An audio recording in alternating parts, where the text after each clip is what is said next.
It's a beautiful sight. Whoop. We're happy tonight. No. Okay. Walking in It's cold here, man. It's like 11 degrees in Indiana. And we're live. Welcome back to the LOOPcast. It's Are you very good on cold. the Christmas songs then this early? Because I remember I'm in. Yeah. I've been in. No. I Uncharacteristically. feel a in. little bit, a little build up to it. You know? Yeah, I'd say you got to save some of the heavy hitters as you get closer. You know what I mean? Like right now, I'm in like country music covers of songs, but I'm not dipping into Dean Martin. I'm not dipping into Bing Crosby. Right? Yeah. Like that. You got to save that for the week. Save it. You got to build. You got to build to it. Right. Very festive. Welcome back to the LOOPcast. Welcome back. It is Tom, Erica, and Josh. We have a fun Friday show for you. The show will be as follows. I hope so. What are we doing? I can't wait to talk about this. I've betting. been thinking about it all day. We're talking about betting. If you want to bet that Eric and I wear the same color today, you would have won. It is now possible thanks to technology like Kalshi and Polymarket. And so we're going to be covering Kalshi's quest to financialize every difference of opinion possible and the consequences that has. I don't know. I'm a little bit torn. I'm actually really looking forward to talking about it with the gang to get their 2 cents. So Kalshi is going to be talked about today. Second story, we have the FBI has arrested a suspect in the pipe bombing case a week after the Blaze dropped an investigative report saying it was someone else, and they have now retracted that story. The FBI, we're going to do an FBI section. There's a lot going on. It's just FBI potpourri, man. So much FBI. You're going to do the FBI. And then C, we have female deacons. So some will say a decision's made, some will say it was punted. I had Erica look into that one. Female deacons is going to be on the docket today. We have good news. We have Twilight Zone, of course. And I'd just like to first say a thank you to our live viewers here with us in the chat. Always fun to do that. If you guys have questions for us, go ahead and throw them in there. It's a fun Friday. We got a great show. Okay. Prediction markets. Prediction markets might be the best rebrand I've ever heard. It's a cool rebrand of gambling, essentially. Like name a better rebrand. Not what the court said, though. Well, right. I mean, we allow for this on Wall Street, right? And now with sports betting as well. Well, I think I have a problem with sports betting because I don't really like. Okay, so Josh, if you have a problem with sports betting, why not just bet on who the next pope is? You can do that now. Well, it actually happened. There are canonical problems with that. There used to be. I guess someone told me last time I mentioned this. Someone told me that it's been rescinded, but there was a period in Italy where there's a cottage industry on the betting of the next pope, so much that people were trying to influence cardinal electors, and that's not a good idea. And the pope actually dropped a bull, like a canonical bull, saying, "I will excommunicate anyone involved in this." I guess that's no longer in effect, but still, it feels unseemly to me. But there is a difference between gambling on sports and predictive markets, like whether or not you think, the corn crop this year will not be as good. Well, Josh, there are markets for that. Speaking of unseemly, and to set this up, here's the two founders of Kalshi. They are the fastest growing company outside of any AI related company right now. Them and Polymarket have really dominated this prediction markets space. And so there was a viral clip and everyone is debating it right now. So I'll just show it to you and see if you how you feel about it. Mark, you've mentioned multiple times that you think prediction markets will be bigger than the stock market. What is it going to take to become $1 trillion asset class? It's pretty much already like close to 100 billion a year asset class, right? Like it's pretty easy to imagine a 10x from here. Like we haven't even started. It's been a year. I think a very large number of people care, much larger than traditional markets. And I think retail as a pie has just been growing in the US, and I think it's going to keep growing. It's growing in the stock market, but it's growing outside of the stock market.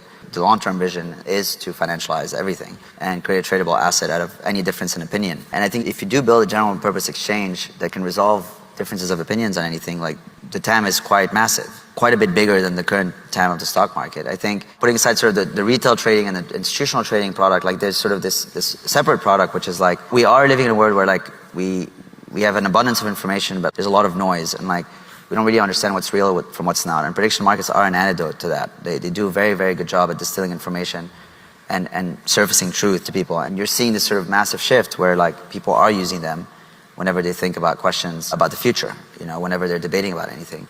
And I think that trajectory is going to keep going. That's a new consumer habit that I don't think is going to be undone. I mean, I'm sure he likes it because he's making a boatload of money. Billions of dollars. Yeah. Yeah. So I actually think so. Polymarket, the other guy, it's not that it has no edifying value. I mean, there's some value to it. And there were people that critique that as like, this sounds a lot like when Mark Zuckerberg said that we're all going to be living in the metaverse 24/7, or that like the latest meme coin is going to be, the future of finance or whatever. Like, yeah, there's some things that are, of course, exaggerated for effect and then don't come true. But I think we need to like almost slow down, because Josh, I know people aren't wearing Google glasses still. Actually, they're still working on those, by the way. Well, Zuckerberg's cutting the metaverse, though. Zuckerberg's giving up on the metaverse. He already kind of has. And Gosh, I mean, you're too young to remember this, but Drudge was hyping up the one thing, and it turned out to be just like that, like mall cop thing that they drive around on a scooter thing. Wait, the biggest Segways? thing ever. Yeah, Segways. Segways are awesome. He was correct on that. I mean, it was I'd going ride to one revolutionize tomorrow. everything. And it was like, no, it's just for mall cops to get fatter. I mean, not big Wrong. You think about all the tricks you can do on it. Okay, so let me introduce the audience here to. Yeah, let me back it up. Like, what is Kalshi? What are these predictive markets? They were made fun of in South Park recently. Tim Dillon often talks about it. And this idea of a casino economy. So here's the Kalshi website. And what is the first thing you can bet on? Is who will be the first to leave the Trump cabinet? Okay. We have Pete Hegseth I like that one. at 32%. We have Pam Bondi at 13%. Who's Susie Wiles is at 8%. Essentially, how it works is there's markets for just about everything, as the guy was saying. Like, if you want to bet on, you literally can bet on if a certain CNN anchor will say certain words or what topics he chooses to cover, and you can bet money saying yes, he will say them, or no, he will not say them. And again, this isn't like the reason this is somewhat effective is it's not saying, oh, there's a 38% chance. It's just saying 38% people have bet on yes, he will be the first one to say, and the other people said no, he won't be the first one to say. And I know, Josh, you've actually played around a little bit with this in politics, right? With like things like Predict It. Yeah, I mean, Predict is not that much different than this. I have done it in the past where, I made a few bucks on this, where you bet, okay, who's going to retain Congress who's going to win the election this year? Who's going to, for president, for who's going to win this Senate seat? And I'm like, well, I actually know a lot of this information, and I put $20 here, $100 there, nothing, not like betting the farm or whatever. And then my wife found out, and she got upset. You know why? True confessions. Why was she right mad? here on LOOPcast? She's like, that's all you're betting? You know all this stuff. You should be betting more. I love you, Lori. That was one of the funniest And things. then I come to find out, Brian, our old boss, he'd take all the information I'd say, and then he would make the bets too on what I said. I got like a cut, and he goes, "You got a job, don't you?" Well, okay. They call him the Oracle for a reason. Some so other, the thing is about this, I think some of this stuff can be fun, some of this fine. I'm not a Puritan on this, like saying that we shouldn't do any of this kind of stuff.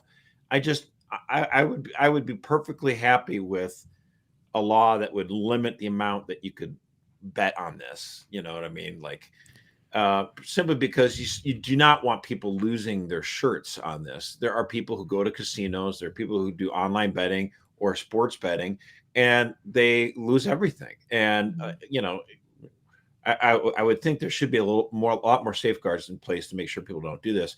And the thing is, why this is different. This is categorically different than, markets like, I think the Chicago market where they bet on all the futures trade. There's an Iowa. Are you talking about the Iowa market?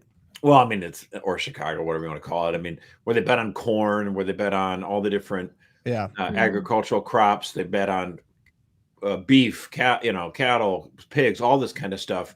And it's not like they're gambling the sake of that. What they're trying to do is a lot of investors who know a lot of money, and they know, oh, wait a minute now, I think given solar flares it's going to be a colder season, they're choosing to invest their money in ways that's like, I think the cost of beef is going to go through the roof because of this or that. And so there's at least a purpose to what they're doing. I don't consider that to be gambling per se. I mean, obviously it feels like gambling, but it's not. You're imparting, you're getting the wisdom from lots of different people who are willing to put their own money on the line. So I think that is a lot more edifying. Whereas this kind of prediction markets, to me, if the government said we're going to tax it at a higher rate than other earnings, simply because it's more of like a windfall category, which what the government already does, by the way. Yeah. I don't know if you know this. So if you go to a casino and you make like, you get like a big jackpot, like $25, you're going to pay on that higher tax than your marginal income tax. Yeah. And it's because it's a windfall, And so I would do windfall taxes on all gains like this, the prediction stuff. Yeah, like we do on Powerball or Mega Millions or something as well. Yeah, I think something that the debate that I'm seeing here, and that came up during the court case. So, Kalshi had to go to court because not betting, but like having these markets on elections and democratic elections, government stuff, that has been treated as illegal. And they thought that, well, no, we're not actually violating the law. So we're going to take this to court, state of New York. And they went up through the appeals process and they actually got the courts to say that, no, betting on elections in this manner, because it's not technically gambling, is in fact not, it's legal. So that was sort of the process of how they got here. The argument, though, being that this kind of betting, I'm going to just call it betting because that's what like everyone who looks at it says it is. Right. It is. Maybe not legally, but it's betting. Yeah. So putting your money down on elections is inevitably going to impoverish democracy and harm democracy, because the same thing will happen here with elections that we've seen happening in the NBA, sports. I mean, gambling is the death of the NBA right now. Yeah. Would anyone say it's really remarkably improved? The sports integrity of sports, the experience of sports, other than I saw the founder, he came back in an interview against that objection, saying, no, it's actually good for democracy because people put their money in the election. So then they actually do the work of educating themselves about the candidates and getting to know the issues. But that's a bunch of crap. Yeah, here's why it's a bunch of crap. Because there is a world of difference. In fact, I would say there's like a difference in category between educating yourself on the issues because you have a vested interest in the future of the country and wanting to make good policies that are going to serve the common good. There's a world of difference between informing yourself as a voter for that and then informing yourself as a voter about how the outcome's going to be so that you can make the buck, right? But it's about the outcome rather than the truth. To the legal point that you were bringing up before, though, is that the law did treat it differently than pure gambling. And the reason why, just to help people understand this, a roulette wheel is probably the easiest way to figure it out, right? You spin the wheel and the ball drops. It's either going to drop on red or black, and there's that small chance it lands on green, right? So the idea then is it's a game of chance. I mean, that's why it's like that's the truest sense of what gambling is. And so the law will treat a prediction market differently because it's not just a game of chance. You're actually trying to ascertain based on all the information at hand how something is going to happen. That being said, that doesn't mean that the law can't say, okay, you're right, they are different. We're both going to say no to both of these. I mean, they're both wrong. That would be perfectly fine. The reason why you would say no to, let's say, excessive sports gambling. I mean, again, I'm not even saying we have to shut all of it down. I'd be happy if it did. But if you did it along the lines of like only having bets of $100 or less, so that you don't get into the situation where, there's going to be incentives to try to tip the scale, and people will try to use insider knowledge because there's a case right now where somebody was working for Google and found out, because one of these things in the predictions market is what's the number one most predicted search item for the year. Well, the guy knows because he's working there. Right. And so he makes a big bet on it and makes a lot of money. So you do run into these problems with insider knowledge or whatever. Profited $1 million in one day. Oh my goodness. Yeah. So obviously Kalshi or whatever that place is called. This is Polymarket, but Nancy Pelosi's like, hold my beer, but yeah, that's about the same. Yeah. So they should have some rules obviously against this and basically not give this guy his winnings, obviously because the whole system is operating on the sense that you don't have insider knowledge. Like there are rules that the SEC has in terms of exchange, on Wall Street that prevent you from profiteering off of insider knowledge. like, oh, I know this company's about to go bankrupt, and then you dump your stock. Like, wait a minute, now you're selling it to people, and basically frauding them. You're like, sucker, this is going to be worth nothing here soon. Yeah, so can I explain briefly, because people are like, why are we talking about this? So the reason we're talking about this is because it was very prominent in the 2024 elections. We were talking about the legal path to how it got to where it is. Kalshi just recently in the last year received like the ruling from, I believe it's the CFTC, to go about their business. Polymarket is still working on that, but Donald Trump Jr. is on their board. They're kind of an outsider crypto platform, the international player, but Kalshi currently has 60%. It more accurately predicted the presidential election than any pollster out there, period. And all the swing states. So now you can even bet on local elections, any election up and down. You can bet there was actually a market available for how many acres the LA wildfires would burn. And of course, now you stop and think about that. And you're like, there could be an opportunity to manipulate that statistic. That's probably not good. But the reality is, and it's also just kind of shameless. It's a tragedy. Why would you? Super shameless, right? Like, why would you profit off tragedy? But that's, of course, we talk about this stuff, people, because it's important to talk about this stuff. Yeah, no, but my thing is that this is here, right? Like, Kalshi just striked a new media partnership with CNBC days after its CNN deal. The big players are recognizing that this is so accurate, like the data is so valuable that they're partnering with something like a Kalshi or a Polymarket. Polymarket is valued in the billions, and they haven't made a single dollar. They don't even charge for transactions at this point. So I think my point with this is, and I understand the arguments for wanting accurate data, accurate insight that's not going to be colored by other motivations. But at the end of the day, you are the product. And I guess I'm just continually frustrated with the direction of the economy in which you are treated as the product instead of the product being made really well, and then you buy it, you own the product. So for anyone curious, like, we're basically taking advantage of people that are so I don't want to say dumb, but like they would bet on what Taylor Swift's album, how many songs are going to be on it, right? Like they were openly bragging about they're involving people in betting. They don't call it betting, but betting, people that have never bet before, because they're now betting on things that they're interested in, as if that's somehow a good. And think about the direction of sports gambling as well. Like, again, fine in moderation, but it's not fine when it's in everyone's pocket. And every other commercial is hammering you with free offers, this and that. And then you realize it's rigged at the top. Now, this might not be even the case here, but I guess it feels like they're using this analogy of a casino economy. And I see this as kind of a failure of American government in a lot of ways, and maybe an excess of capitalism. But if you look at the direction of innovation in the last 30 years, I think social media, I'm now thinking AI, and then this is the second hottest thing behind AI right now. So like our economy is data centers and then betting on Taylor Swift albums. Like, and tragedies. This is not good for a long-term trajectory of the country. And the casino economy applies too for, like, we talk about these angry young men. Why would you go sink yourself in so much debt to learn something that you're not even going to get a job at the end of the tunnel, or it might not even exist?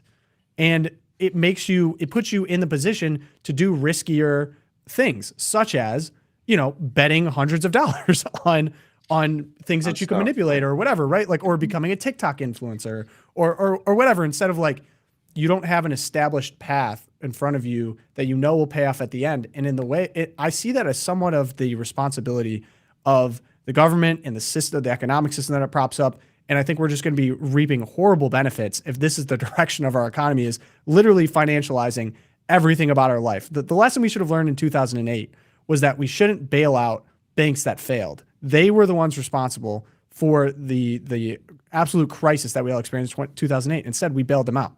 And then, like, we get in this situation now where we can't build our own ships in our country. We have to outsource that otherwise. It's a national security problem, but it's also an economic problem. Like, we don't have legitimate jobs waiting for our youth. Is, particularly because of the Jones Act, we put restrictions on it. We could change that. We should. I think we should tomorrow. Just like trucks. It's not an inability to build the ships. It's that we tax it too high. But anyway, yeah. So here's a hypothetical really quick, Erica, because I think this, what's the point? Because you're balancing the accuracy of the predictions, which is, I guess, I love a hypothetical because I can monetize Here's a hypothetical. Think through this with me. Here's an example of a positive externality of liquid prediction markets. Software engineers and truck drivers today are at meaningful risk of being automated into obsolescence, but they have no way to price that risk and hedge against it. Prediction markets fix this. I can't tell if this is a joke or not. This is where we are? Yeah, that's where we are. Erica, sorry, what were you saying? I completely forget. I had a thought about prediction markets. Anyway, in large part, agree with your main critique here is like it's not, it's not like, for example, enjoying sports is largely been, it's good, like to be able to watch, games or whatever. But like, I also wonder, like, if we haven't in the United States gotten to the point where we have a little bit of an exaggerated devotion to sports, to the point where, and gambling has added massive fuel to the fire. Where you talk about devotion, right? Where you have players on sports teams, professional players, and then as well college kids who are like worried about, like, okay, like, am I going to get threats from someone who lost a lot of money on gambling because I missed a shot? Like, you're, you're 20 years old and you want to, you want to win the championship for your college team, and then you're going to have some 50-year-old crank that's sending you messages on Twitter or whatever. Because so in general, I do think, as a society, we need to be able to take a step back here and say, what are we doing here? And I do feel like there's been a little bit too much bread and circuses of lately. I mean, look, can you play video games, and enjoy them? Fine. But are some people like too obsessed with it? Are some people too obsessed with screen times on social media? Is there too much marijuana? Is there too much sports betting? A lot of that stuff, these things are, distractions from what should be the main mission of your life, and so again, it's not like you can't have a little fun doing stuff or whatever. I'm not the Puritan fuddy-duddy here, but like, it feels like we're a little out of whack on some of this stuff. Yeah, I'll be the fuddy-duddy. I remembered what I was going to say. I think Go for it. The other interview I watched with the two founders of Kalshi, and then you also elements of this with the Polymarket founder too, when you listen to interviews. They said, so these two kids, like, they went to MIT, they had everything, like, super, super smart, high test scores, math people, passing everything, brilliant. And the guy's like, yeah, so we're at MIT and we're watching all the other kids, like, they're working so hard. They're working to like build products and come up with a new thing that's going to improve this and that. And we looked at each other and we were like, why would we spend all of our effort building products when we can just bet on if the other guy's going to be successful or not? Like, he literally said that. He's like, we decided to make our fortune by sitting back and monetizing everyone else's hard work, life experiences, tragedies, wins, like the drama of it all. And we're just going to cash. And I just found that to be so spiritually vacuous and sad, because it's like, if that's the point in life, is just to get rich. I mean, she's now the first like under 30 self-made female billionaire in history, or some big thing like that. Like, she beat out Taylor Swift. Big deal. Whoopee. But she literally did it because she looked at other people working hard to improve society and was like, why would I work that hard? If you think about what social media did too, it just commoditized everyone's time. Yeah. And it's spiritually vacuous. It's like, maybe what so sticks out to me about Kalshi is they don't even pretend anymore that somehow what they're doing is bettering society, right? Like, it's going to make democracy better because they'll inform themselves. Like, no, we're going to make a lot of money. And make money. Their win was like, well, we had people that were gambling in their toilet hiding from their wife, who now made like a team of 3 people made $60 million betting on Kalshi. And that's a win for them. And I don't know. Maybe can we put a finger on like what is just spiritually dead about our economy? What, like, OnlyFans is a great example of this. Like, somehow convince people to make money on online prostitution, that you should be proud of that. And what the founders of OnlyFans were proud of was that they got people money.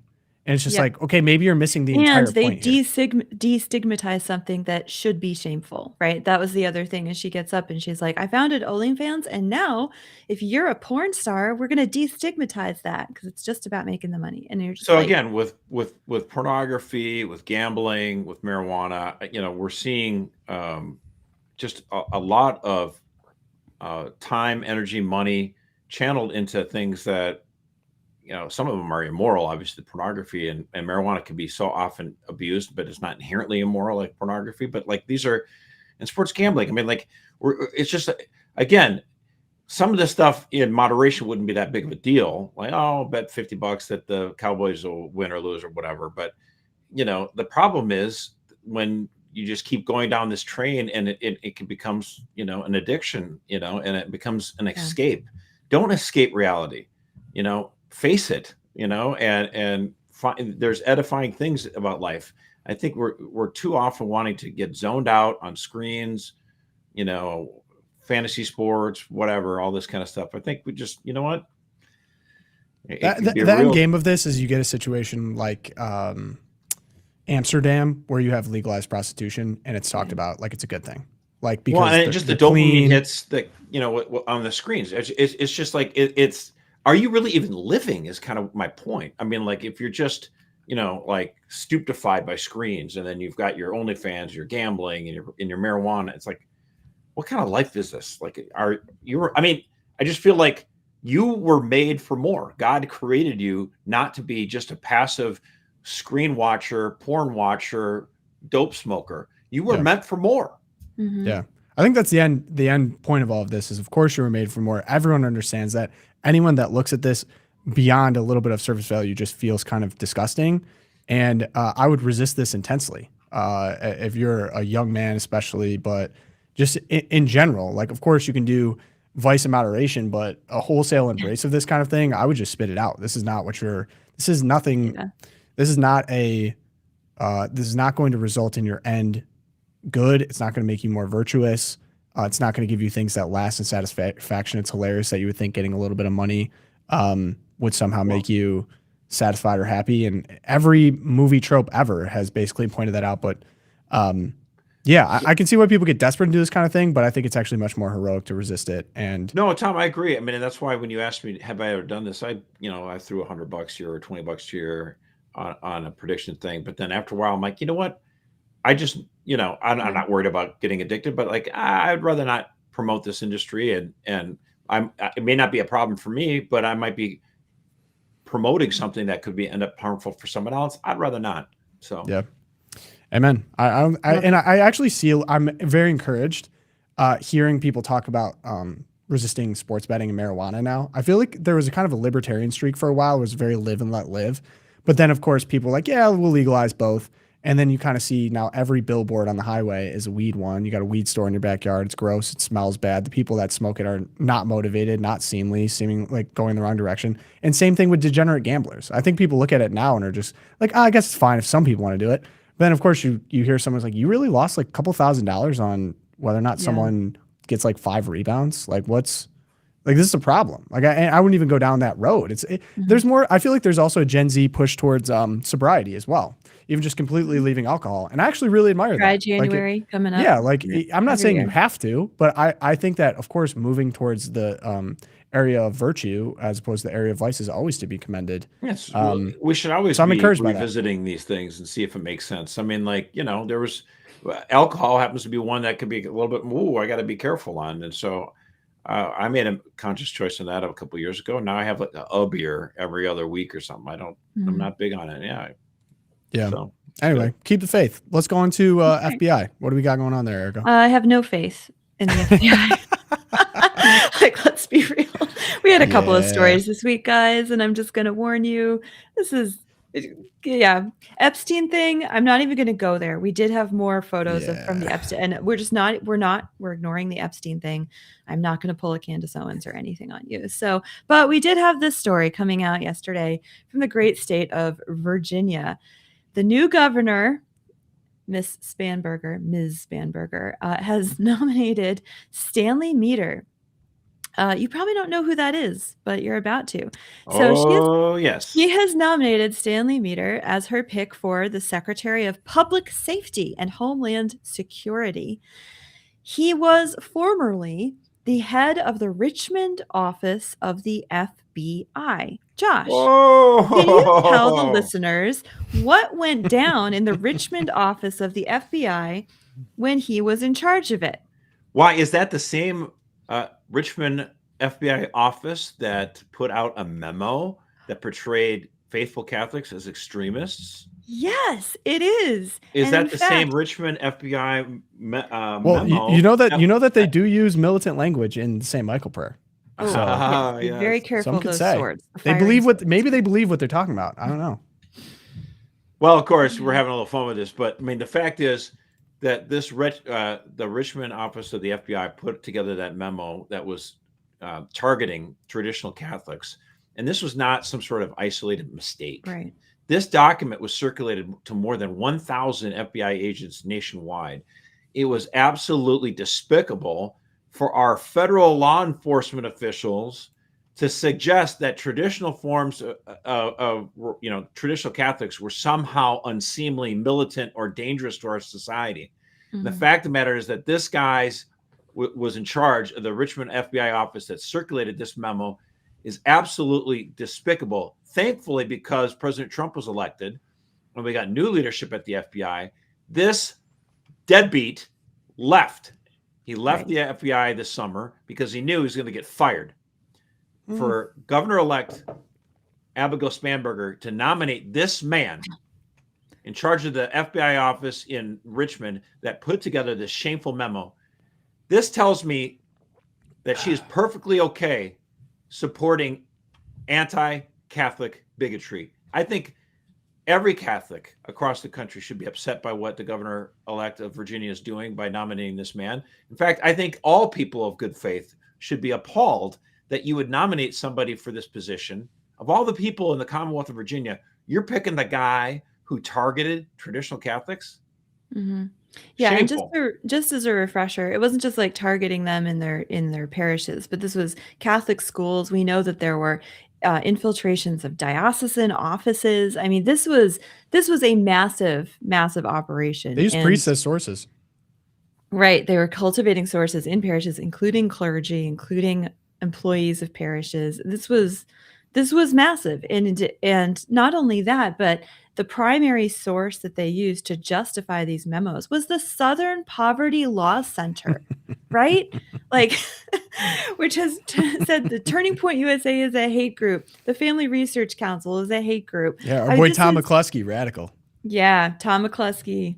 That's right. I mean, just who lives in Virginia. No, just for listeners who don't realize what's happening, that our good friend Tom McCluskey, who works on Capitol Hill for Catholic Vote, he was working at the Family Research Council the day a guy came in shooting up the place and shot the guard there at the Family Research Council because the Southern Poverty Law Center put FRC on the hate map because they believed in marriage, traditional marriage. They put them on the hate map, and some psychopath was inspired by that and shot up the place.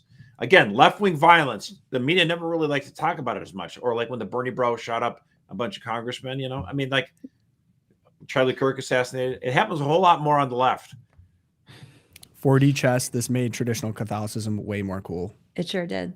4D chess, I think. I mean, you have to understand, traditional Catholicism was already pretty. That's true, but I think it put it on the map. I think I think it backfired. I think 4D chess kind of made it sick.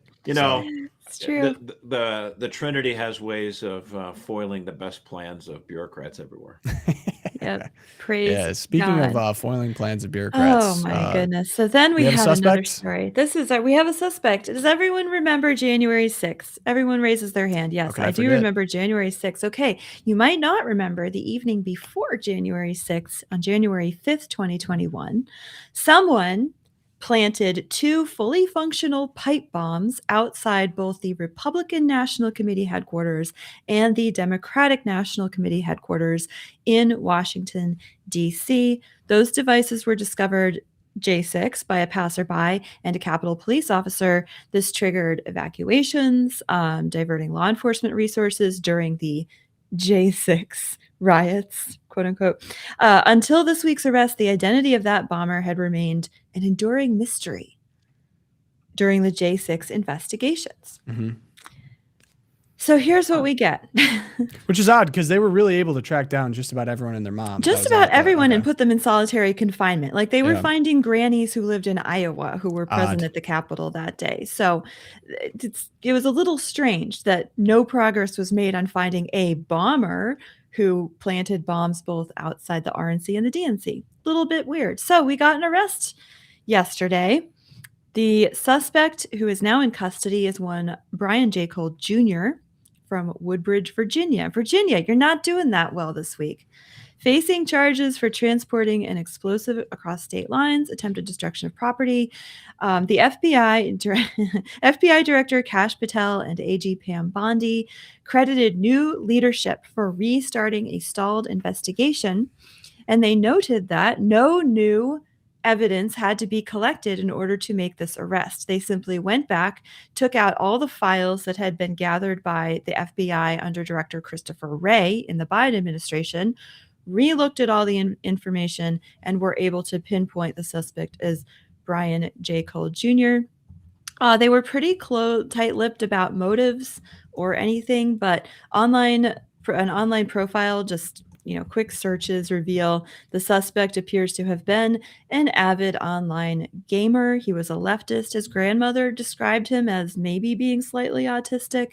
And he's from a family of convicted criminals, multiple felonies. And it's not great. It's not a great.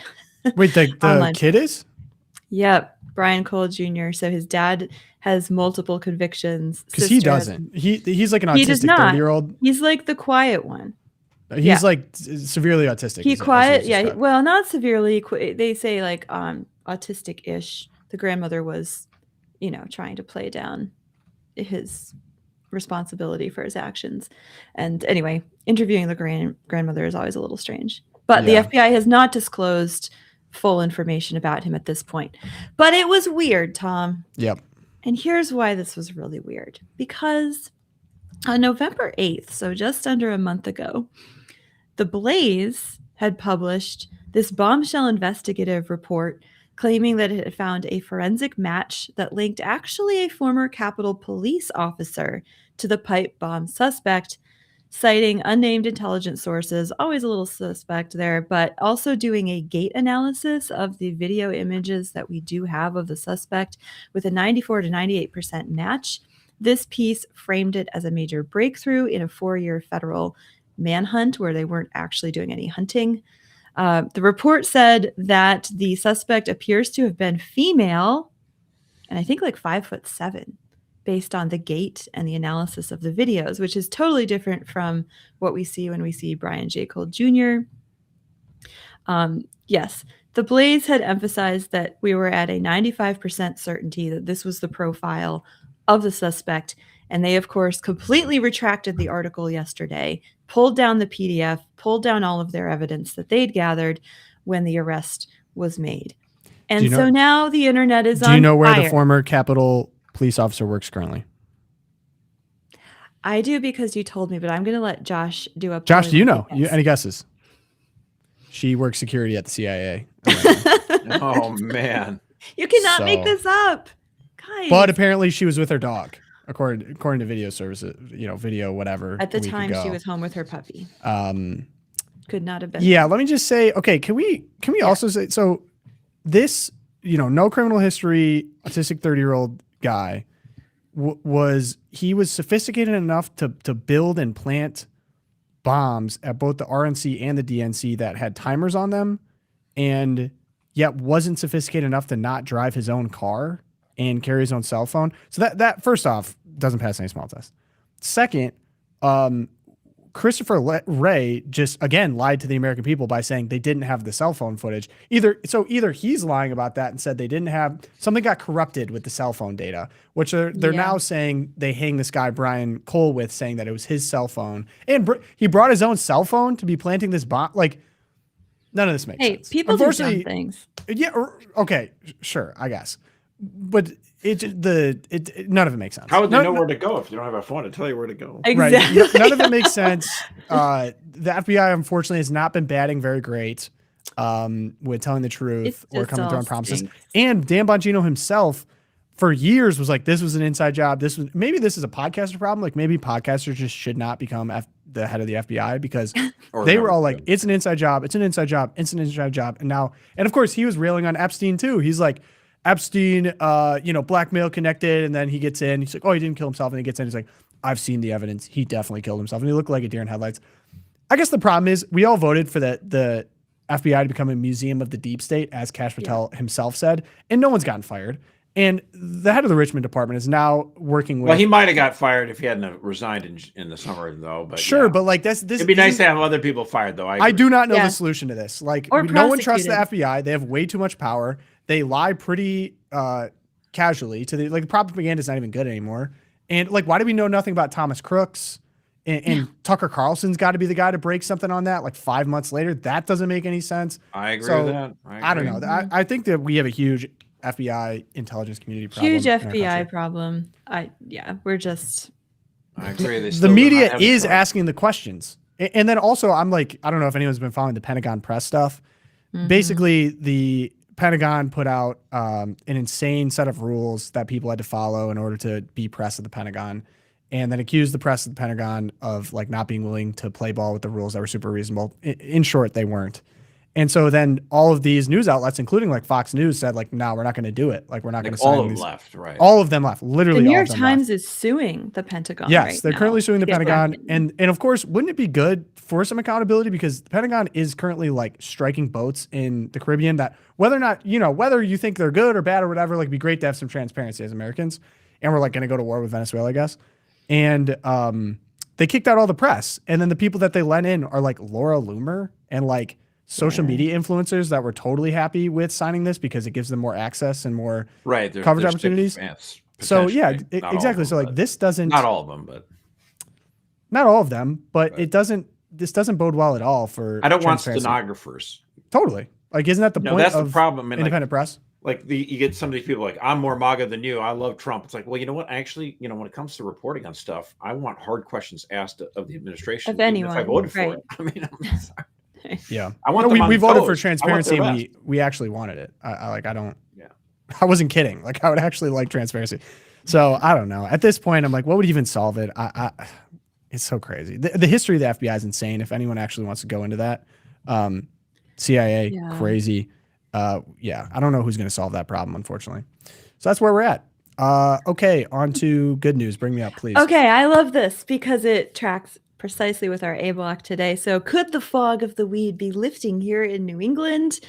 Possibly. Massachusetts voters are one step closer to being able to kick the legalized marijuana out of the Bay State. So Massachusetts anti-marijuana activists have submitted more than 74,000 signatures. That's enough to force a referendum next year on whether to repeal legalized recreational cannabis in the state. Massachusetts was one of the first states, and I believe the first New England state, to legalize marijuana.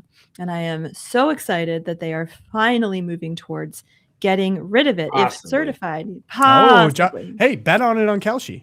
I know. No, it's probably on there. What's Kalshi say about that? God, Let me look it you up. missed the point. What's Kalshi talking about? So first, the petition is going to have to go to the legislature. That's a big if lawmakers refuse to act. Then they have to gather another 12,000 signatures to trigger the statewide vote. So it's very highly unlikely that the legislature in Massachusetts, which is as deep blue and corrupt as Connecticut's, will actually pass this through. But I bet if I was a betting woman, I would say the people of Massachusetts, they can find 12,000 more signatures. It would make it would make Massachusetts the first U.S. state to actually roll back legal weed after legalization. And I'm here for it. Like, we just got to get rid of it. It stinks up there, guys. It totally tracks with all this. And I think it's important for people to know, because Josh, you're a recovering libertarian. Like, no, we shouldn't legalize everything. Of course, there's economic trade-offs to every decision you make, and some are not worth the trade. And part of why we have the government that we have is that they should act in the interest of the citizens. If it's not in the interest of the citizens, it's not for the common good, then we shouldn't do it. So this might be a great opportunity for, I mean, I really have a hard time. Like, the other thing that's annoying to me about this too, the people that were smoking weed before weed was legal, they didn't even care. Like, this wasn't even on their mind. They were like, we really got to legal this so we can go everywhere. Like, they were kind of proud of it being a little niche They were my friends in high school. Exactly. And then they grow up and they're like, whatever. And they grow it in their backyard, so it's not as powerful. And now it's like you got the worst Frankenstein combination on every corner that's giving people like schizophrenia. and everyone hates it. It smells bad. You got it in public places. It's like dead weed. people don't so smoke on insulting. planes anymore for a reason. And like, yeah, of course there's going to be trade-offs. You got to make decisions. So I think it's beyond due for weed. Let's go Massachusetts. Okay, Josh, what do we got for good news? Well, the good news is the Supreme Court said that the congressional district redistricting that Texas has done can be allowed to stay. What happened is the people's representatives in Texas decided to redraw the lines, and a federal court had put a stop on it. Now what the Supreme Court has said is, no, we're going to go ahead and let Texas continue with these lines. And, the whole point is like, well, wait a minute, they're just doing it for partisanship. They're just doing it to make an advantage. And the Supreme Court's like, yeah, I mean, we know that. Like, we're not idiots here. We know. Yeah. Like, we get it. Just, he said, Texas adopted the first new map, then California responded with its own map for the stated purpose of countering what Texas had done.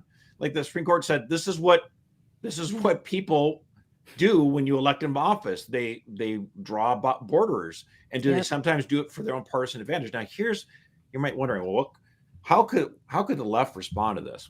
Don't worry, they'll be really ridiculous with it. They will make up any excuse they want, like, oh, we're not really redistricting. What we're doing is we're doing all these justifications. And you ask Republicans, yeah, we're doing it to get an advantage. At least I love Republicans who are more honest about it. But on CNN, Isabella Brown, she's a really good conservative. She's on there talking about this. Like, yeah, the people in Texas, they elected their people. Republicans in the legislature with a Republican governor decided to draw the lines to make it more favorable to Republicans. Right. Pretty obvious. It's what they're doing in California. It's what they're doing in Virginia. Illinois, and the one guy Maryland, right. just attacked her for it, said, you're disenfranchising blacks. It's like, listen, buddy. It's the race. 2025. It wouldn't matter if they're black, blue, yellow, neon red. The thing with the Republicans in Texas would be doing it no matter what. Just because 90% of black voters vote Democrat, it's like, it does not matter. The idea that they want to use that card. They want to call you racist, bigot, homophobe all the time.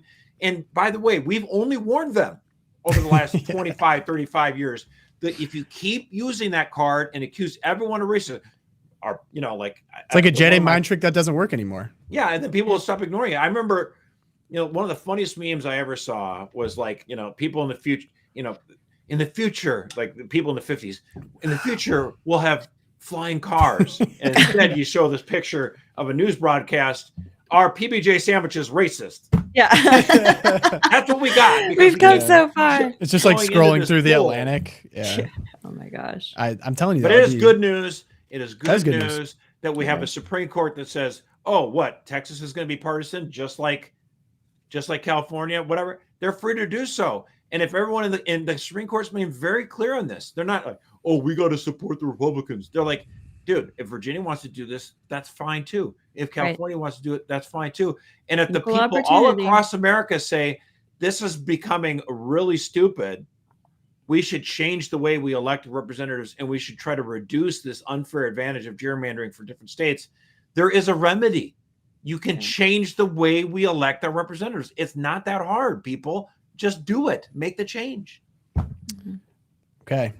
My good news, there's a lot of people that tune in to listen to Josh. It's Spotify rap season. Spotify rap. We got a creator version of the Spotify rap version. I had some people send me. What are you talking? Spotify rap?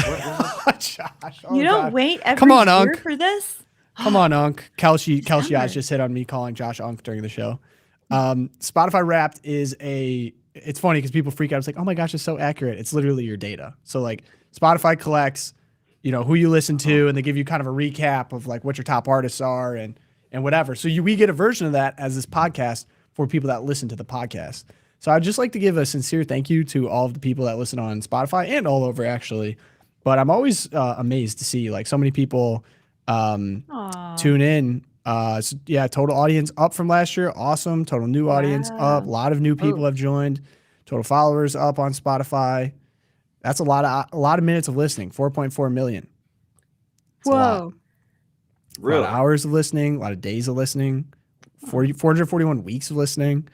So I think I saw, we were like top 1%, which what's funny is I think with the percentage things is most people will just do like 2 episodes of a podcast and then quit. So I'm not sure how much that means. But I would like to sincerely thank the Spotify audience. I also found out that my personal listening age, which they calculate, is 67. So I don't know what. That's the Dean Martin Christmas stuff. It must be. Yeah. Well, I save it. I save it for Christmas. Josh, yours would probably be like 90. Yeah. So you're saying what the stuff that you listen to is 67? What I don't get. Help me understand that. Yeah. So it's like it's a general like age calculation based on the music that you listen to when it was popular. So if you really like music from a certain period of time, it'll like, oh, your approximate listening age is whatever. And the funniest thing is, so my son loves the movie Cars. And if anyone's familiar, the soundtrack is a masterpiece. And one of the songs on it is Shaboom by, I forget the name of it, but it's, you know, like when they're driving on the road, it's like Shaboom, Shaboom. And I'm, you know, what was that, from the 50s? So that song has been played so many times on my wife's phone that it thinks that my wife's listening age is 80 years old. So I think she was like 82 because Shaboom got played. It was her top song over and over and over and over again. I don't listen to Spotify. I listen to Pandora. I don't know if they have the same thing, but yeah, I don't know. I think people are trying to copy them or something. Yeah. I can tell you all my, you know, the songs would probably be the average song I listen to is probably 1975, right? Okay. The age. So, and I was born 2 years after that. So you tell me that I was listening to this past year. They give you like a type of what you listen to too. And I was like the good vibes. Like I just like to like music that either puts me in a great mood or is horrifically sad. Like I want something that's like going to depress me or is going to bring me up. It's like drinking coffee. And I did a lot of like, I think like Creedence Clearwater Revival. So I think that's why it was like, kind of 70s. I was listening to a lot of 70s. I found this guy. You listen to Fortunate Son. I could see that. Yeah, exactly. But there's this guy, I'll put people on a song called Wasted Days and Wasted Nights. I forget the artist, but it is like such a vibe. It's from the 80s. Sorry, from the 70s. And he was kind of a one-hit wonder, maybe. Someone is going to be a huge fan in this audience and call me out. It's by Freddie Fender. You're welcome. That became my like number one song. I love that song. Okay, on to female deacons. Yeah, so this was interesting from the church. This is mostly from the Pillar. Just going to shout out to the guys at the Pillar. Thank you for covering this so thoroughly. I'm going to try and boil it down. The Vatican released this week long-awaited findings from Pope Francis's 2020 study commission on the question of female deacons. You will remember Pope Francis had two commissions. One was 2016 to 18. They said, we aren't ready to have female deacons yet. And then in 2020, he's like, let's study it again. And so this is from that study that started in 2020. Can I pause you briefly? Yes. Really apologize for this. Okay. Have you seen Arrested Development when they were the Magician Club and it's like there's dozens of us? Have you seen that? No. Someone find that. Okay. This is the exact same picture, but for women. I am sure this is going to be very exciting. Yeah, here we have the hopeful women. I'll find it. All right, so this was published December 4th. There's been 2 years now of historical, theological, and doctrinal analysis again, and shows that the commission was divided, but is leaning strongly against the possibility of sacramental ordination for women to the diaconate. So they voted they voted 7-1 in favor of this central idea that the current state of the question, this is so synodal. The total body of historical and theological evidence excludes the possibility right now of admitting women to the diaconate, understood as part of holy order. So let me just put that into English for everyone. Once again, a papal commission studying female deacons has said, no, not now, because nobody wants to actually shut it down and be like, guys, let it go. There aren't female deacons. And I'm totally going to get emails about this. Yes, I see you.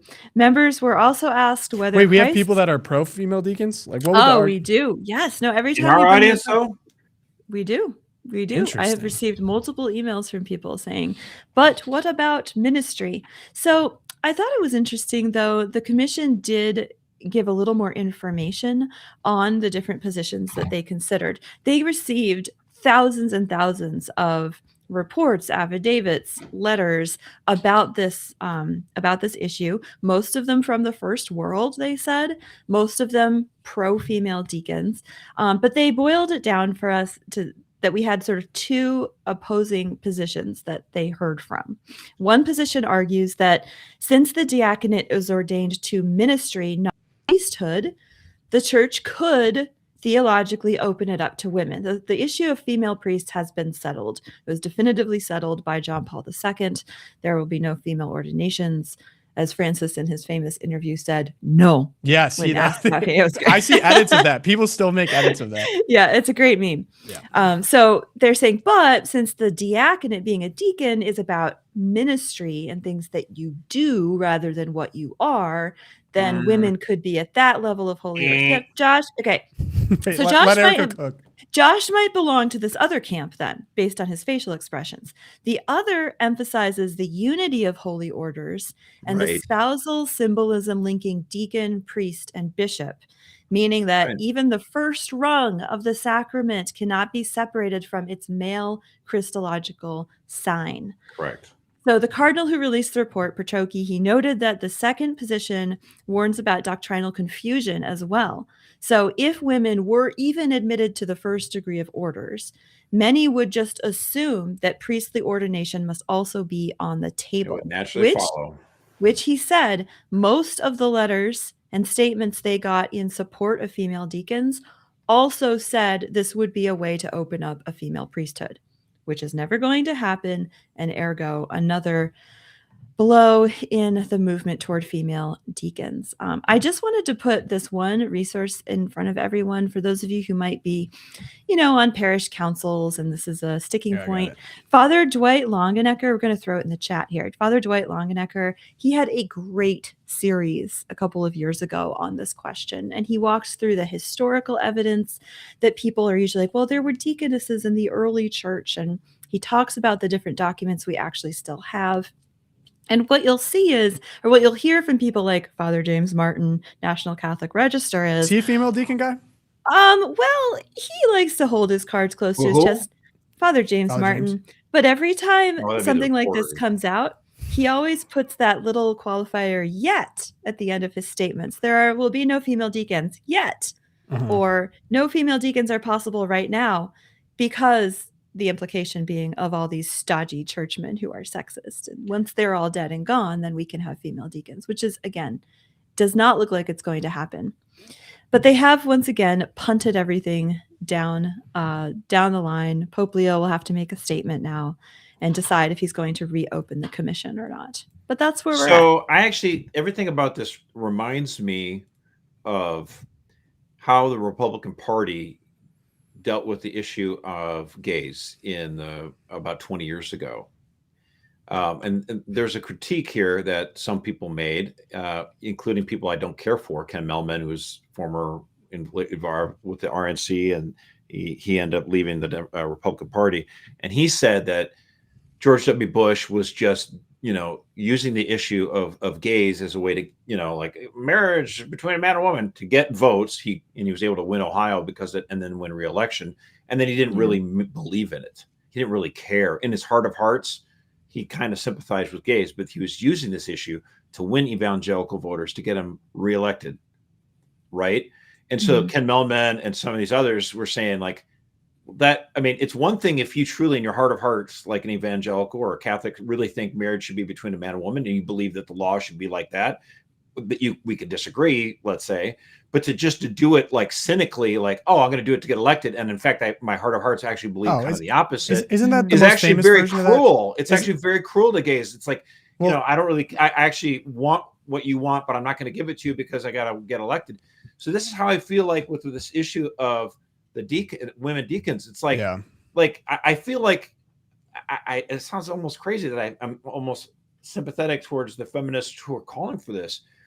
They're asking for something, and the church, out of charity, should say, actually, no, and not lead them on and say, well, we'll do a commission. No, don't do a commission if you know the answer is no. It's not actually a good thing to do. Yeah. And in fact, you just say, like, listen, Pope John Paul II had studied this.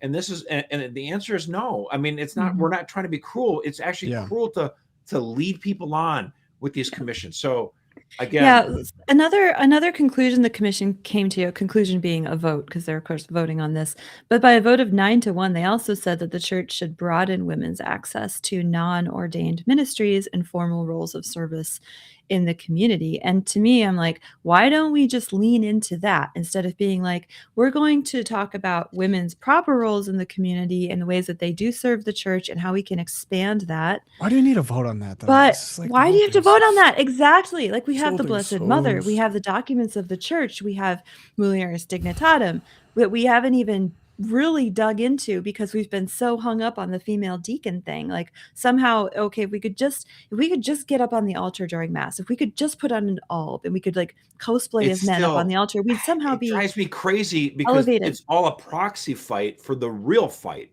Yeah. The real fight is, should we embrace the sexual revolution, and should we also embrace the sexual revolution's version of what feminism is? Yes. Which feminism with Betty Friedan and the feminists then was to say, I'm not really a person unless I can emulate men in the workforce. I'm not against women in the workforce, but this idea that we have to redefine the feminine gift to be, well, we should be office drones just like men. Should be a man. Yeah. Of all the things you would dream of, that would be the one you would dream of. Like, it's just I don't. And it doesn't. I don't think it takes away from people, because the hard, delicate balance of this is that, for example, like if you were in a marriage, and we all, marriage is a sacrament, it should be, we know what it can be. We know the church teaches that it can be. But if you're in an abusive marriage, then, you wouldn't want to tell someone that's an abusive marriage of like, oh, no, it's actually supposed to be different. Like, it's supposed to be better, and not acknowledge, say, the pain that someone feels. And I imagine that a lot of these women that are caught up in like,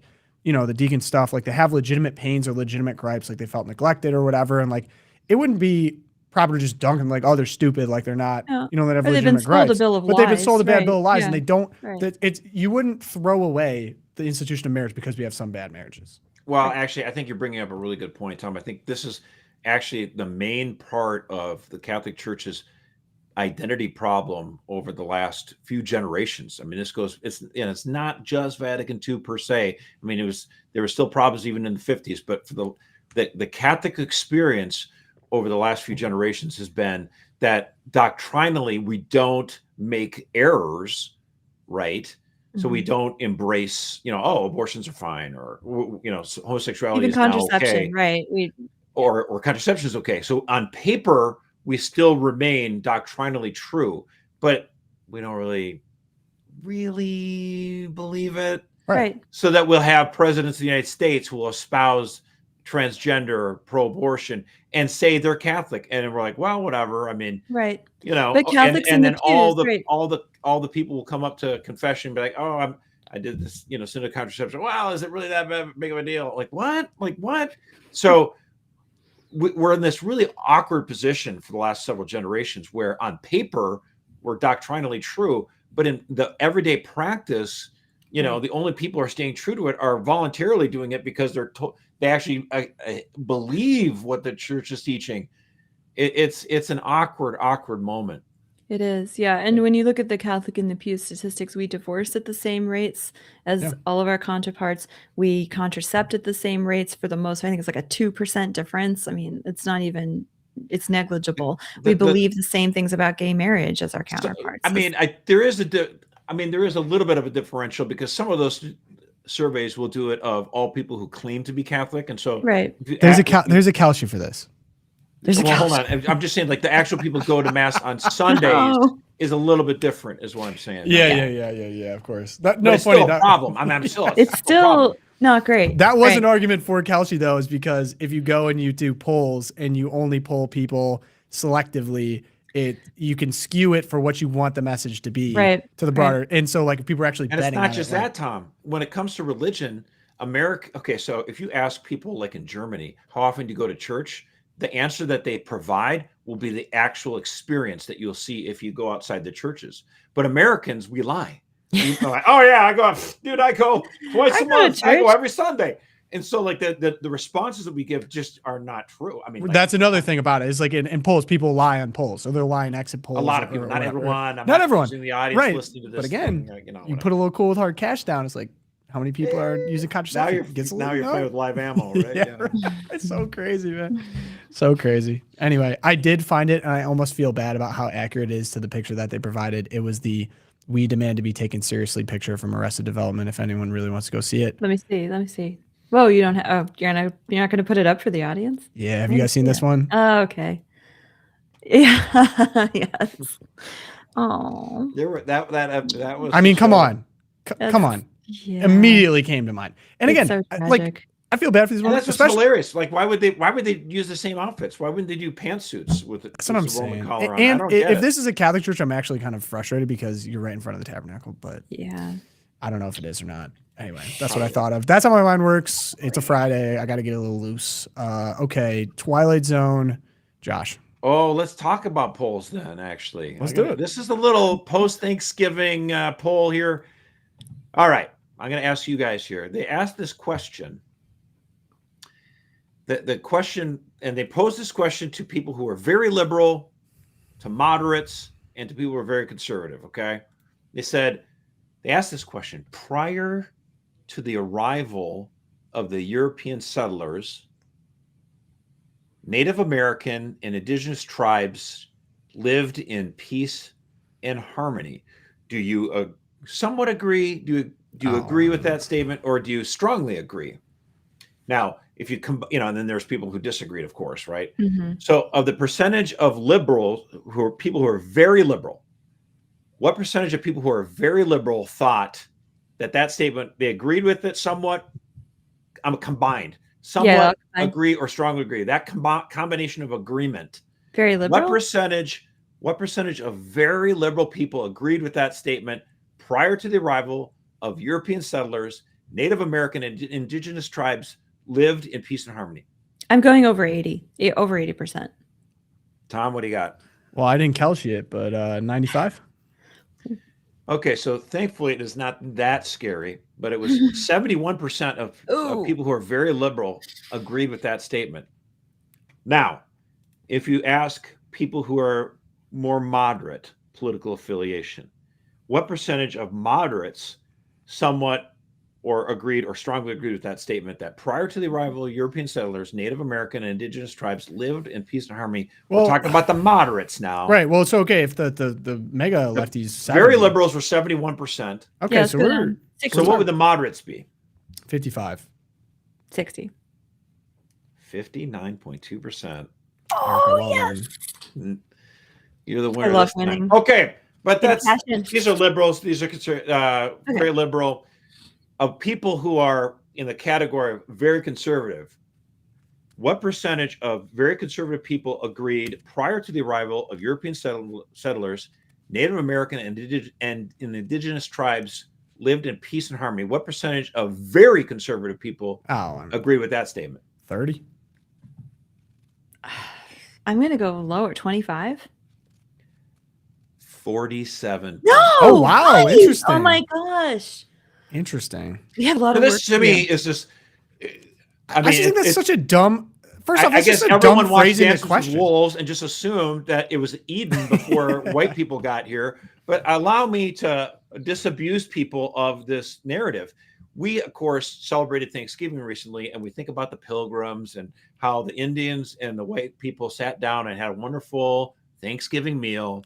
But we don't talk about the Thanksgiving meal of 1619 that was in Virginia. Why? Because we forgot about it for hundreds of years. Why? Because all the white people were slaughtered by the Powhatan tribe. Like, we didn't know about this meal because they got killed. So, I mean, are all Indians bad? No. Are all white people good? No. Are there sins on both sides? Yeah. What a crazy idea. Well, yes, isn't that just discovering history? I mean, that's why I'm like frustrated. It's just such a dumb, simplistic question because basically any society ever. So it's the power of propaganda to just like basically try to get you to hate yourself, because any like casual reader of history would be like, wow, history is long, bloody, violent, and there's been warring factions since the beginning of time. Our own country, we fought multiple wars basically as soon as we won the Revolutionary War, like a very bloody war against our own, our own father basically in England. So it's odd to think, but in the same way, I actually do think that I feel for the Native Americans in a lot of ways, and call me a lib or whatever. But I'm from Michigan, and like most of Michigan has like Native American names, and many of the Native American tribes, like even by the settlers, were considered like really powerful, really impressive, in touch with nature, had strong communities, regardless of what you think about their beliefs or whatever. So I maybe don't fall as much on the like, oh, let's crap on the Native Americans. And I know you're not doing that too, but maybe that's where I'm at. And the part of the equation is like, I think there's actually a lot to like learn and understand about the Native American tribes, while understanding that they were savage and brutal, just like many other tribes do, you know? Yeah, I mean, again, I just don't in general like a comic book view of history, and perhaps totally agree. Perhaps in the 19th century and the early part of the 20th century, Americans had a comic book view of history with regards to the Indians. Kind of respect the fact that they were strong and fight, warriors, but like, let's also not have a comic book version of history for the 21st century where we pretend like Indians were all peaceful and white people were super evil. Like the Apache tribe. What does the word Apache mean? Oh, warrior. They were good. Give me a break. Strong. Hey, did you watch the Ken Burns? Are you gonna watch the Ken Burns documentary? Oh man, I watched the. He was good at baseball in the Civil War. I don't know. He's gotten really nutso last. I'd say just watch it. I'd say give it a chance. I'm gonna watch it. Which one did he do? The Revolutionary War. He did the Revolutionary War. Mm-hmm. I think they're founding. I think the unfortunate thing now is like, because it is really long, is that people are already kind of jumping on before they even watch it to be like, oh well, Ken Burns' lib is gonna be terrible. And like, yeah, he does kind of like wax a little bit about like the slavery stuff or whatever. But I actually do think it was interesting, especially if you were not super familiar with, like even if you haven't read on the Revolutionary War in a long time, the founding of America, it's been a while. I think there's actually a lot that like really casual learners can understand in terms of the stakes, in terms of oh my gosh, I would love people to study the Revolutionary War. I mean, I think that's wonderful. I mean, like you just think about the battle, of Brooklyn, where we had General Washington had all of our troops in Brooklyn, and the British had us dead to rights, and Washington's like, we got to get out of here, we're going to get slaughtered. And thankfully, at the beginning of the morning, they're like, we're going to cross the river, get out of here, get our way to New Jersey. And if it weren't for a bunch of clouds descending that masked our movements and got out, and the British wake up like, where the Americans go? That could have just killed the baby in the crib of the revolutionary cause. There's so many times like that where the fates just seem to align so perfectly for the American cause that George Washington, this idea like, oh, it's just a clockmaker god, all the founder, no way. George Washington understood providence. He spoke about it a lot. There's so many times where we could have been dead to rights. And, he was a magnificent man. No George Washington, no United States of America, wonderful man. The American story is a true miracle, really, in so many ways. And I think God had something in mind for this country. I think that's a really healthy and humble way to view the country you live in now, but just the country in general. Like, it is a revolution in every sense. Like the idea that you could be you could be a citizen. You didn't have to live under a king. You could be an active participant, landowner, part of the system. Sure, but just like the God part of it too, like the libs only will say, oh, they think of like the Islamic way, like I've got God on my side and everything we do is justified. Like, no, a true sense of providence should be humility, because it should be like, you never know what actually God's plans are. So you should always be open to what God's doing. Like Abraham Lincoln talked about this during the Civil War. He goes, people are, because both people in the North and the South claimed God was on their side, and he was like I was a little bit more humble about that. He goes, I hope that God on my side, but I need Kentucky. Funny. Oh, speaking of Josh, are you familiar with the Southern strategy? Here's a test of your body of knowledge for presidents. Well, you're talking about Richard Nixon, the Southern strategy, right? I am, yeah. Because you were talking about the RNC guy and his approach to the gays. Yeah. But I just meant when you're talking about the RNC guy and his approach to gays, I was like, I immediately thought of the Southern strategy and Nixon. Well, see, now, I mean, again, the Southern strategy was that Nixon realized that, there's a lot of people in the South who are very traditional and conservative minded, but they voted for generations for Democrats because FDR was a political genius, even though I despise his policies. And, the Republicans were the ones that freed the slaves, and and so the South turned against the Republican Party because of that. But by the 1960s, Nixon's like, you know what? These people, they believe in family, church, and local community. Why can't they vote for Republicans? And so he began the Southern strategy of trying to win them over. And the idea was like, let's try to baptize them into becoming conservatives and to get rid of the racism, which you can't necessarily do overnight. It takes a while. But I would say the Southern strategy has worked, because now we have The South is Republican and conservative and a whole lot less racist than they were 6 years ago. That's a win for the country. Nixon defender again. We should just do a special episode on Nixon for Josh. Erica, what do you got? Hey, I'm just going to go with, we had a great event last night. Catholic Vote, our president and CEO, Kalshi Reinhardt, did an amazing interview for about an hour on YouTube. You can go check that out on the Catholic Vote channel. I think you can just like go on there now and the recording's there. We're going to have clips from it. There were some great moments. And I just saw on the Catholic Vote Twitter account the announcement. It's here. Zeal. An app. We can talk about it now? Apparently, because someone just posted it on our account. So I'm very excited about this. We're going to put the tweet in the chat. Make sure you follow it. So if you're a champion and you're listening, first of all, thank you. Thank you. Thank you. We could not do this without our champions, our monthly givers. And secondly, if you're a champion, you can now go. Oh, he's got a Zeal hat on. Hey. Oh, I should go get mine. For the word Zeal, it looked like you're an FBI.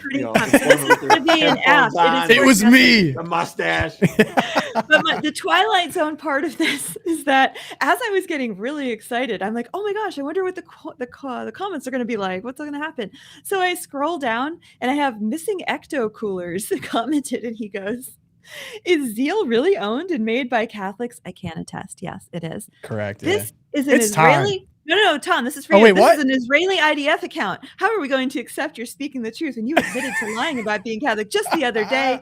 Tom, you are officially a Zionist. Oh, yeah, all right. Obviously. I fooled you the entire time. Go check my X account. It's actually located in Tel Aviv. Unbelievable. So hey, check it out. Can we do a quick scroll? I'm pumped about this. So of course, looks super crispy. And we were just talking about and right now this is champions only. So Tom's showing you the way that this is. I need to bring it out. It's champions only right now. But would you look at that? Watch the programming. I mean, you can get the news there. I think without it. Yeah, you can get all your Loop news. All the Loop news is there. We got original shows, and look at that. Hey, who's that handsome fellow? Look at that mug. That's you. We got Tom Across America coming to you live. I will be traveling the country. So I think I've kind of spoken about this a little bit. I've done an episode with a plumber. So I did a ride along with a plumber. That was really cool. And then I did a farming episode here locally in Indiana. We have both of those in edit right now. And then we're working on filming like an entire season for the next year of so leading up to America's 250th anniversary.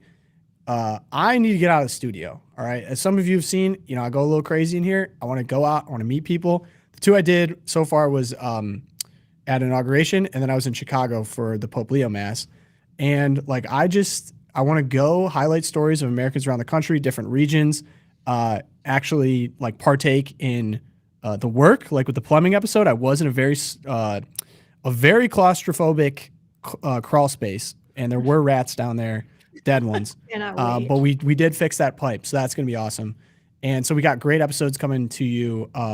So I'm excited. That's my main contribution to the Zeal programming outside of the LOOPcast, outside of helping out with the Deep, which is going to be on there as well. But that will be available on the platform and on YouTube as well. So we have big ambitions with Zeal. This has all been going on behind the scenes. We weren't able to talk about it for a long time.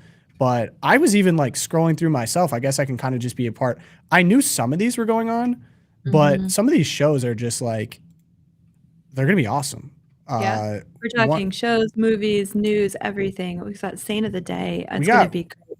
Goes public. It goes public January 1st. We're looking to build something cool, and huge we're plans for some Catholic pioneers to help us in the construction of this beautiful thing that we got going. And I think, as Kelsey said last night, it's about trying to make something that is, beautiful, that is good, that is true.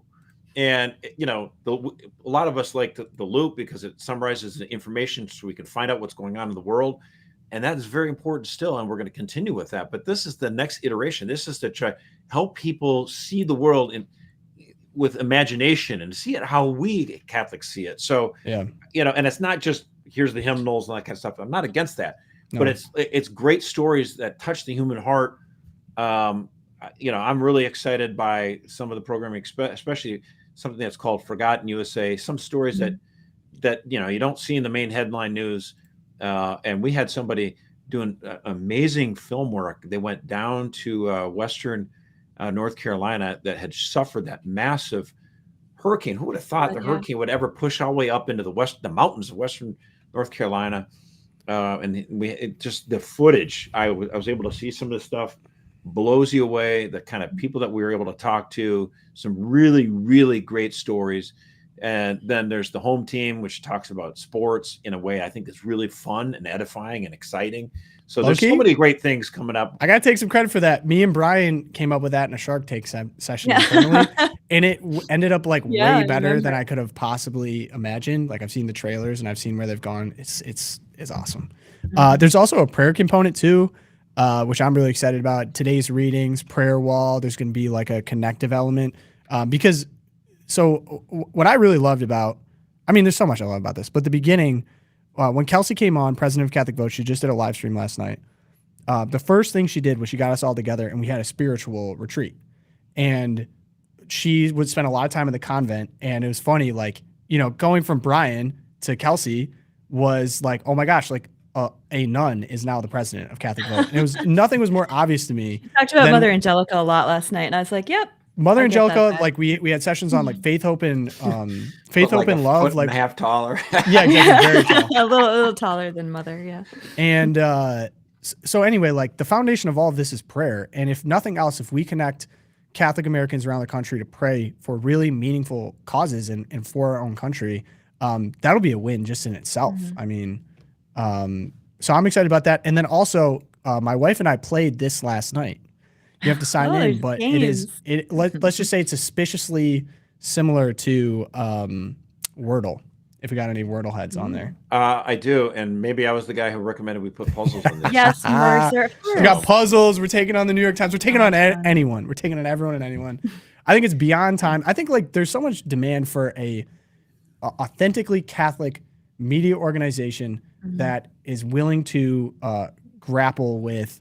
Like this show is not gonna change in character. Like the whole point is, and it's funny if you look at, you can see analytics on YouTube of who listens to us. It's a lot of people that listen to Father Mike, a lot of people that listen to very like Catholic things, and then they pop over to us because they're like, hey, they are like me. Like they go to mass on Sunday. They actually do believe in Catholicism, and they're willing to engage with like Nick Fuentes or whatever, you know, like the issues of the day and all the other stuff. Yeah, exactly. Like and everything. So it's beyond time. I'm so excited for it. I can't wait until it's unveiled to everyone. And I'm so excited for my individual, not individual because Simon is with me, my editor, and we just had the best time with the farmer and the plumber. And it gave me so much hope. The one thing I took away from it, and I felt this way, and I'll use my good news for this because mine was going to be an AI robot being tricked into killing someone.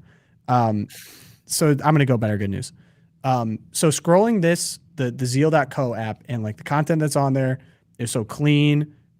It's just awesome. But then even in my 2 episodes that I did of farming and plumbing, what struck me was both of the men that I talked to, the farmer and the plumber, had overcome like many odds to be able to just really create something meaningful and get after it. Like for the farmer, his dream was to farm. He really came over a lot of obstacles. Like it's not easy to do that now, and he still made it happen. He just fall into that. Right. He didn't fall into it. He actually was discouraged from it, and he did it, and he's doing it now.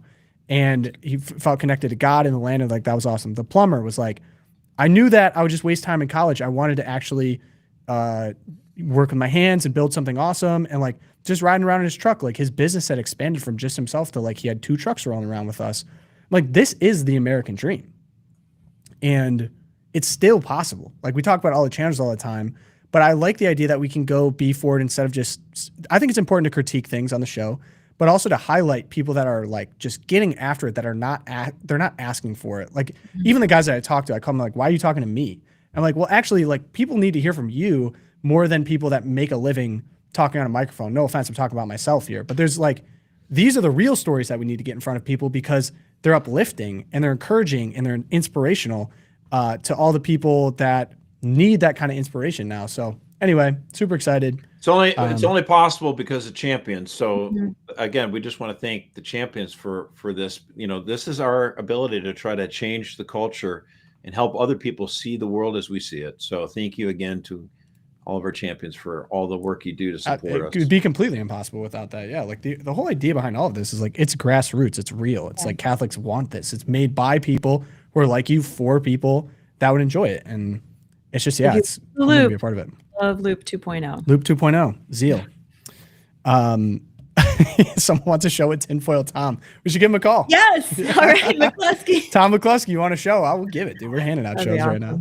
Dude, I would actually, Tom would be a great like ASMR politics show. Like I would love a politics show of just me and McCluskey. The bald and the beautiful. You decide which one is which. The good, the bad, and the ugly. If I join, I want Tom McCluskey with his dog sitting in the background. Although unlike Hassan Piker, he doesn't like electric. Yeah, no shocking. No shocking. We're a pro dog organization. Yeah, for sure. No shocking. Awesome. Well, good show, guys. Fun Friday. I got to take my hat off because we got to pray. Yeah. Good man.